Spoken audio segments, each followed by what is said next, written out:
예배 나오신 모든 분들을 주님의 이름으로 환영하고 축복합니다. 우리의 입술과 마음을 열어서 하나님을 찬양하며 나아가는 시간이 되시기를 바랍니다. 나의 영혼이 잠잠히 하나님만 바라보며 나의 구원이 그에게서 나를 나의 영혼아 잠잠히 나의 영혼아 잠잠히 하나님만 바라라. 나의 소망이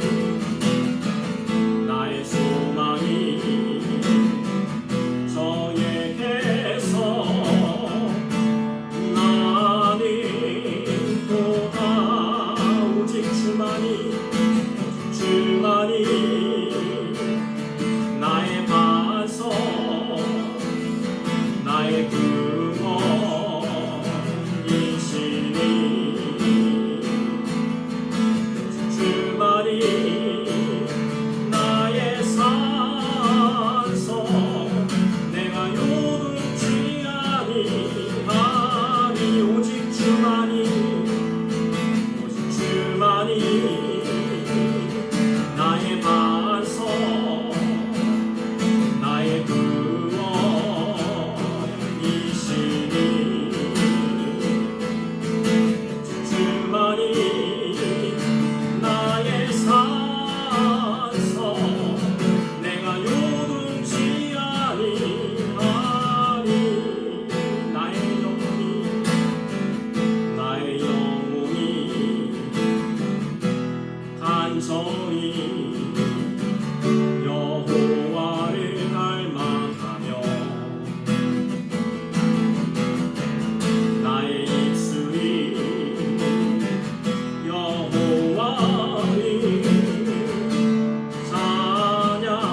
찬양하니 오직 주만이 나의 반석 나의 근원이시니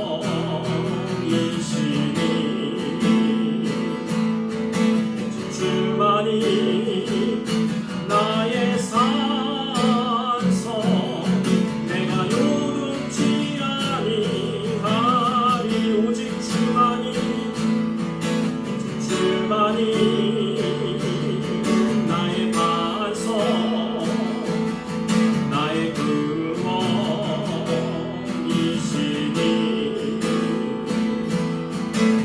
주만이 나의 산성 내가 요동치 아니하리.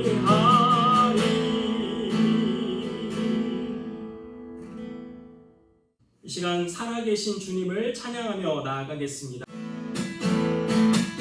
주 하나님 독생자 예수 날 위하여 오시었네. 내 모든 죄 다 사하시고 죽음에서 부활하신 나의 구세주 살아계신 주 나의 참된 소망 걱정된 시 전혀 없네.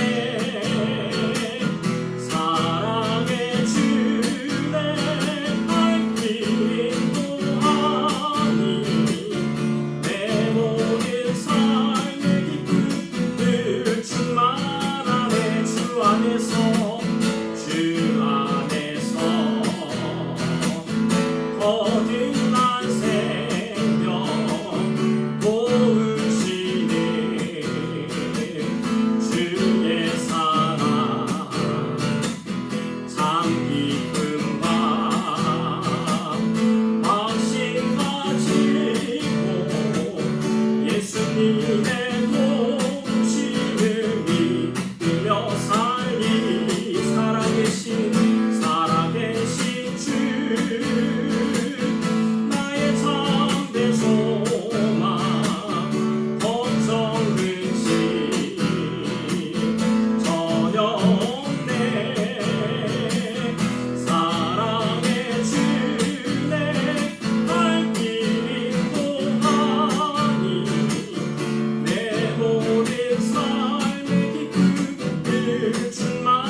함께 사도신경 하심으로 우리 하나님 앞에 신앙 고백 드리겠습니다.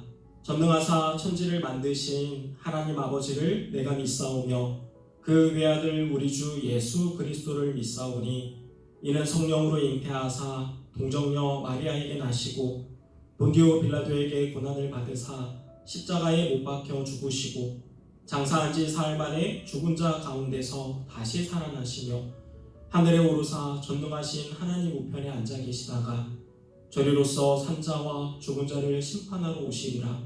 성령을 믿사오며 거룩한 교회와 성도가 서로 교통하는 것과 죄를 사하여 주시는 것과 몸이 다시 사는 것과 영원히 사는 것을 믿사옵나이다. 아멘. 하나님 아버지, 우리를 한 주 동안도 지켜주시고 주님 앞에 나아와 예배드릴 수 있도록 인도하여 주심에 감사합니다. 이 은혜의 때에 기름을 준비한 다섯 처녀처럼 성실하고 신실하게 하나님을 믿게 하여 주시며 분명하고 명확한 하나님의 진리의 말씀을 따라가게 하옵소서. 예배의 처음 시간입니다. 지혜와 총명함을 더하여 주셔서 깨달음이 있게 하여 주시고 하나님의 마음까지 헤아리는 예배가 되게 하옵소서. 감사하오며 사랑의 예수님의 이름으로 기도드렸습니다. 아멘. 이 시간 우리 함께 보실 말씀은 사무엘상 22장 1절에서 2절까지 말씀입니다. 사무엘상 22장 1절에서 2절까지 말씀을 우리가 한 목소리로 읽도록 하겠습니다. 다 함께 읽겠습니다.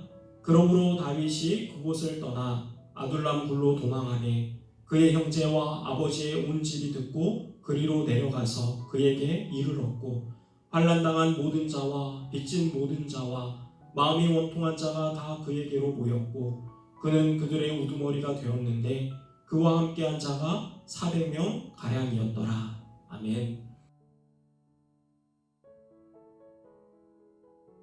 예배에 나오신 모든 분들을 주님의 이름으로 환영하고 축복합니다. 거룩하신 하나님과 동행하며 복된 주일이 되시고요. 다가오는 추석 명절도 우리의 마음을 정하여서 우상 숭배하지 않고 성실한 그리스도인의 삶을 사시기를 소망합니다. 오늘은 사무엘상 22장에 다윗의 고난이라는 제목으로 말씀을 함께 나누겠습니다. 다윗은 정직하고 성실하고 하나님을 사랑하며 살았지만 사울왕을 피해서 10년 정도를 도망 다녀야 했습니다. 전쟁이 있을 때마다 승리는 했지만 평생을 전쟁하며 살아야 했습니다.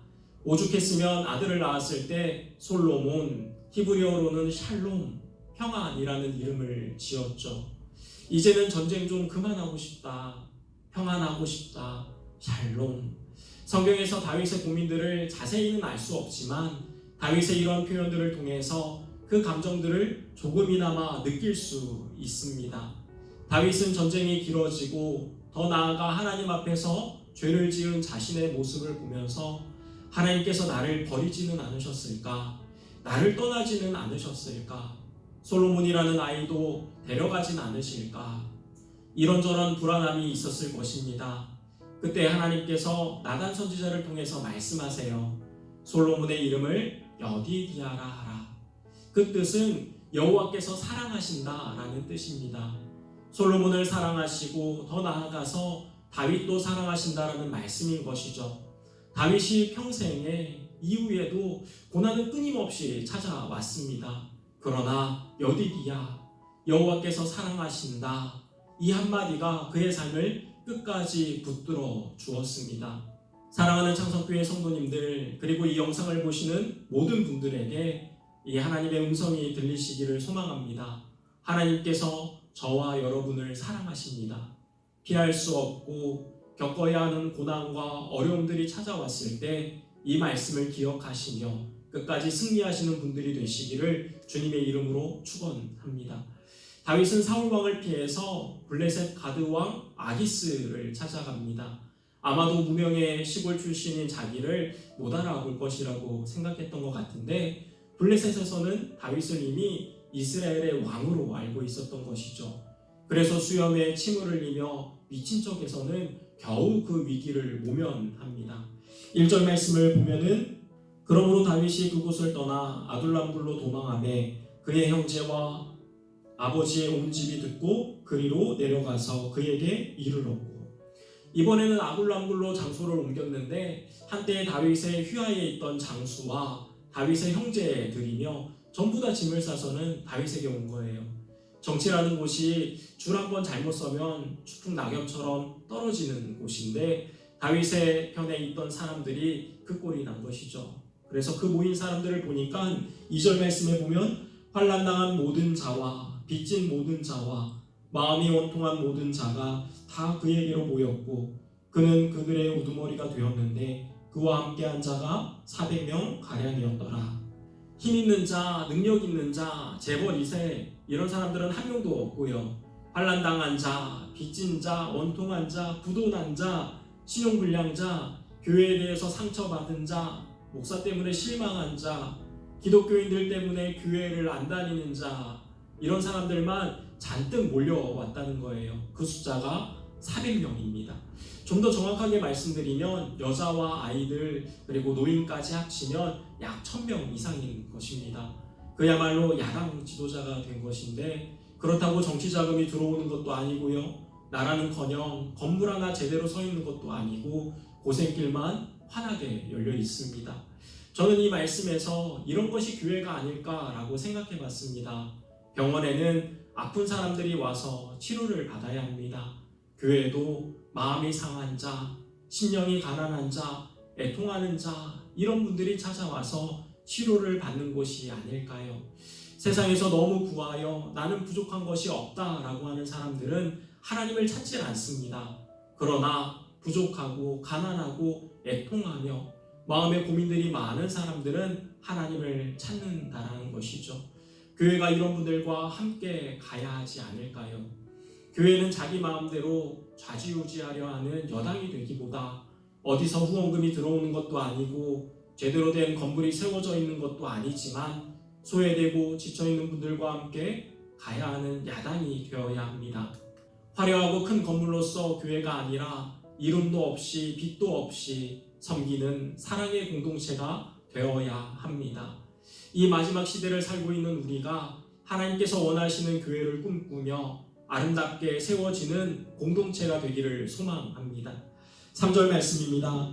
다윗이 거기서 모압 미스베로 가서 모압 왕에게 이르되 하나님이 나를 위하여 어떻게 하실지를 내가 알기까지 나의 부모가 나와서 당신들과 함께 있게 하기를 청하나이다 하고 1000명이 넘는 사람들을 다윗이 다 책임지기에는 무리가 되는 것이죠.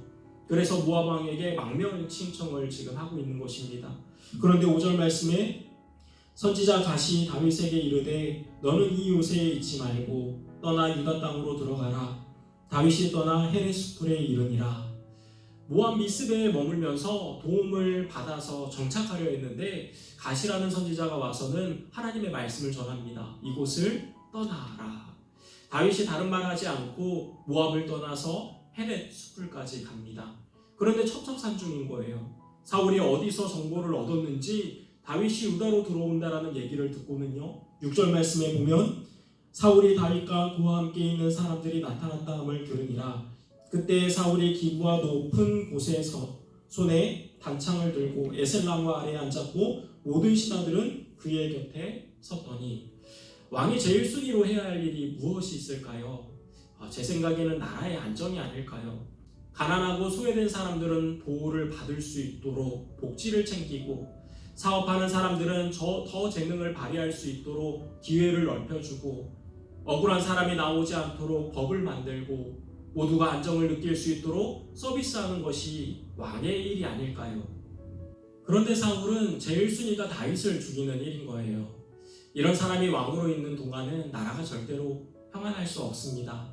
거기다 정신까지 오락가락해서는 8절 말씀에 보면 너희가 다 공모하여 나를 대적하며 내 아들이 이새의 아들과 맹약하였으되 내게 고발하는 자가 하나도 없고 나를 위하여 슬퍼하거나 내 아들이 내 신하를 선동하여 오늘이라도 매복하였다가 나를 치려하는 것을 내게 알리는 자가 하나도 없도다 하니 신하도 의심하고 아들도 의심하고 계속 이상한 소리만 하고 있는 것이죠. 결국 판단력이 흐려지고 다른 생각을 할 수 없게 되다 보니까 해서는 안 될 일을 저질러 버립니다. 전에 다윗이 사울을 피해 도망갈 때 노베 사는 아히멜렉 제사장을 찾아간 일이 있었습니다. 누구의 생명을 해하려는 목적이 아닌 너무 배가 고픈 나머지 거짓말을 했었죠. 진설병과 골리앗의 칼을 가져갔었는데 그 모습을 사울의 신하 중 도액이라는 자가 본 거예요. 9절 말씀에 보면 그때 에돔 사람 도액이 사울의 신하 중에 섰더니 대답하여 이르되 이새의 아들이 노베 와서 아히두베 아들 아히멜렉에게 이른 것을 내가 보았는데 아히멜렉이 그를 위하여 여호와께 묻고 그에게 음식도 주고 블레셋 사람 골리앗의 칼도 주더이다. 이렇게 도액이 고발하니까 18절 말씀에 왕이 도액에게 이르되 너는 돌아가서 제사장들을 죽이라 하매 에돔 사람 도액이 돌아가서 제사장들을 쳐서 그날에 세맞고 에봇 입은 자 85명을 죽였고 제사장들과 성읍 노베 남녀와 아이들과 젖먹는 자들과 소와 나귀와 양을 칼로 쳤더라. 하나님께 예배드리는 제사장, 바르게 섬기고 있는 하나님의 사람들을 다 죽이는 짓을 저지르고 맙니다. 여기서 우리가 좀 생각해 봐야 할 일이 있습니다. 설교나 기도 중에 그리고 상당히 많은 그리스도인들이 하나님은 모든 역사를 주관하신다라는 말을 합니다.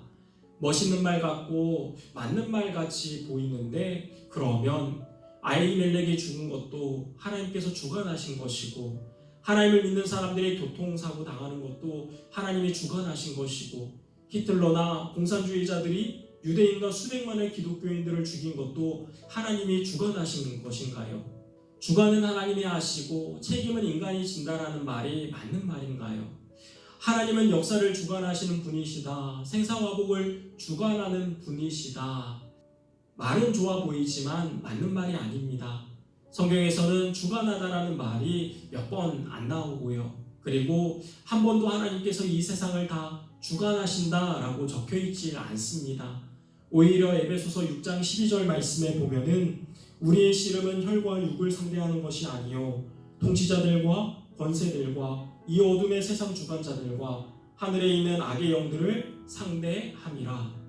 마귀와 또 귀신들에게 사로잡혀 있는 사람들이 이 악한 세상을 주관하고 있다라고 합니다. 그렇기 때문에 하나님은 심판자이시지 이 세상의 역사를 주관하시는 분이 아니시라는 거예요. 어떤 분은 그러면 하나님의 능력이 짧다라는 것이냐라고 질문하실 분이 있으실 것 같습니다. 그러면 저도 질문하고 싶습니다. 하나님의 능력이 짧아서 70억의 인구를 다 구원하지 못하시고 지옥을 만드신 것일까요? 그래서 여호와의 증인들은 지옥이 없다라고 무리한 주장을 하기도 합니다. 우리가 내 생각과 감정을 가지고 하나님을 이해하려고 해서는 안 됩니다. 성경에서 하나님이 어떠한 분이신지를 발견하셔야 합니다. 일본이라는 나라에는 800만 개의 귀신이 있습니다. 중동과 소련, 중국, 심지어는 유럽도 마귀의 손에 다 넘어가고 있습니다. 마귀가 예수님을 시험했던 장면을 여러분 기억해 보시길 바랍니다. 마태복음 4장 8절에서 9절 말씀에 보면 마귀가 또 그를 데리고 지극히 높은 산으로 가서 천하만국과 그 영광을 보여 이르되 만일 내게 엎드려 경배하면 이 모든 것을 내게 주리라. 나에게 절만하면은 모든 것을 다 주겠다라는 거예요. 예수님의 말씀이요 10절 말씀에 이에 예수께서 말씀하시되 사단아 물러가라 기록되었으되 주 너의 하나님께 경배하고 다만 그를 섬기라 하였느니라. 이 세상은 내가 주관하고 있어. 이 세상은 이미 내 거야. 이렇게 말씀하시지 않습니다. 주 너의 하나님께만 경배하고 섬기라. 이 세상에선 마귀와 또 그 마귀에게 사로잡혀 있는 사람들이 역사를 굳게 만들고 하나님을 믿는 사람들을 어렵게 합니다. 그러나 하나님의 예정과 하나님의 뜻은 그럼에도 불구하고 반드시 이루어진다는 것이죠. 역사를 굳게 만드는 일들을 보면서 하나님의 책임으로 돌리는 우리가 우를 범하지 마시고요. 그럼에도 불구하고 하나님의 뜻은 반드시 이루어진다라는 믿음으로 끝까지 인내하며 승리하시기를 소망합니다. 결국 귀신이 사울 왕에게 들어가서는 악하고 더럽고 추하고 타락하는 모습으로 만들어버립니다.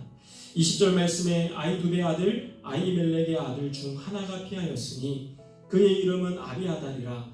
그가 도망하여 다윗에게로 가서 사울이 여호와의 제사장들 죽인 일을 다윗에게 알리매 다 죽고 혼자 겨우 살아남아서는 다윗에게 간 것이죠.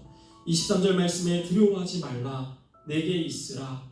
내 생명을 찾는 자가 내 생명도 찾는 자니 내가 나와 함께 있으면 안전하리라 하니.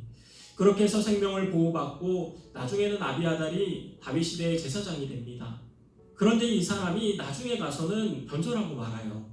아도니아가 다윗에게 반역할 때에 거기에 가담해서는 반대편에 서고 마는 것이죠. 우리가 이왕 하나님을 믿기로 결정하셨다면 정말 제대로 믿으시기를 바랍니다. 이것도 아니고 저것도 아니면 나중에 하나님께 버림받습니다. 요한계시록 말씀에 라오디게아 교회를 두고 하시는 말씀이 있습니다. 요한복음 3장 15절 말씀에 보면은 내가 내 행위를 아노니 내가 차지도 아니하고 뜨겁지도 아니하도다. 내가 차든지 뜨겁던지 하기를 원하노라. 내가 이같이 미지근하여 뜨겁지도 아니하고 차지도 아니하니 내 입에서 너를 토하여 버리리라. 미지근한 모습은 사람들도 별로 좋아하지 않습니다. 하물며 하나님께서는 토하여 버리실 정도로 싫어하신다라는 것이죠. 기독교는 결단과 열심과 용기가 없으면 믿을 수 없는 곳입니다. 지금은 기독교 역사상 한 번도 없었던 은혜의 시대를 보내고 있지만 이 은혜의 시대가 끝나면 기독교는 핍박과 불합리한 대우를 받게 될 것입니다. 그때 아비아달처럼 기회주의자가 되지 마시고요. 끝까지 믿음을 지키고 신앙을 지키고 뜨겁게 하나님을 사랑하셔서 영광을 보시는 모든 분들이 되시기를 주님의 이름으로 축원합니다. 정리하겠습니다. 첫 번째로 하나님은 저와 여러분들을 사랑하십니다. 피할 수 없는 어려움을 만났을 때 하나님의 사랑을 기억하여서 잘 이겨나갈 수 있기를 바랍니다. 두 번째로 교회는 세상과 똑같은 모습이 되어서는 안 됩니다. 이름도 없이 빛도 없이 하나님을 사랑하며 이웃을 사랑하며 섬기는 사랑의 공동체가 되기를 바랍니다. 세 번째로 이 세상은 마귀와 악한 귀신들과 귀신에 사로잡혀 있는 사람들이 주관하고 있습니다.